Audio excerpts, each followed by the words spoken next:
Alright mga Mars and Pars at mga kamotor ko, may panibagong vlog na naman tayo. Ito yung video ko last year na dumadaan ako sa Cebu SRP Tunnel. At ako lang mag-isa, chill ride lang, parang feel na feel. Makikita mo dito sa tunnel na ito, may daan na medyo madilim at yung ibang ilaw ay pundi na rin. Mula dito sa pagpasok ko sa tunnel na ito hanggang sa dulo nito, may mga daan na maliwanag at madilim. Dapat kung dadaan ka dito, naka-turn on talaga yung ilaw ng motor mo o sasakyan mo para may visibility din tayo sa kapwa natin motorista at biyahero. At ngayong 2025, bagong renovate ito, tingnan natin ang kaibahan mula noon hanggang ngayon. Tara, let's go!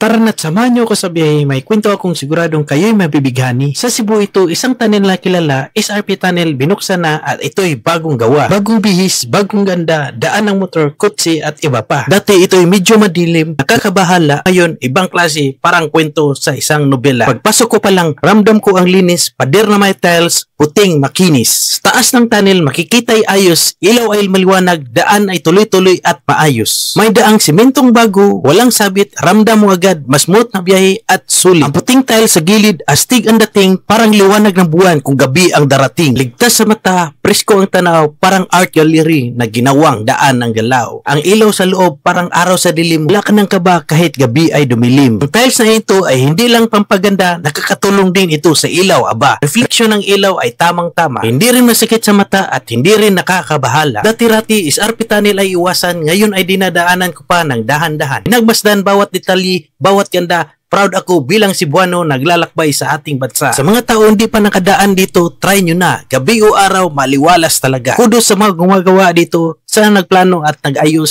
Cebu SRP Tunnel ngayon, tunay na world class at maayos. Ang dinaanan ko pala ngayon ay patungong southbound area. Makikita mo dito yung sisilik sa taas kung gaano kaganda at gaano kahaba. Samantala kung galing ka naman sa southbound at patungo kang northbound of Cebu, tingnan natin yung daanan at tunnel dito kung may pinagbago. Dahan-dahan lang tayo sa pagmamaneho at huwag masyadong magpatakbo ng todo. At ilang minuto lang andito na tayo sa entrance ng tunnel na ito. Pagdating ko sa tunnel mukhang wala namang pinagbago, parang hindi pa yata na-renovate ito. Sana balang araw ma-renovate din ito para pantay naman tignan sa kabilang daanan. Ang SRP Tunnel ay isang daan na kailangan pag-iingat. Para sa bawat paglalakbay, ito'y isang mahalagang ruta at paraan. Minsan may madilim na paligid, kailangan ng matalas na paningin. Kahit na madilim, huwag hayaang bumagsak ang iyong disiplina at tanaw. Kapag nagmumotor ka dito, tandaan ang simpleng patakaran, sa kanan magmamaniho at dahan-dahan sa pagdaan. May ilaw dito na mahina, kaya kailangan ng dagdag na pag-iingat upang ligtas ka sa biyahe at huwag hiyaan ang sarili maligaw sa dilim at mapuyat. At dahil umabot ka dito sa dulo ng aking video,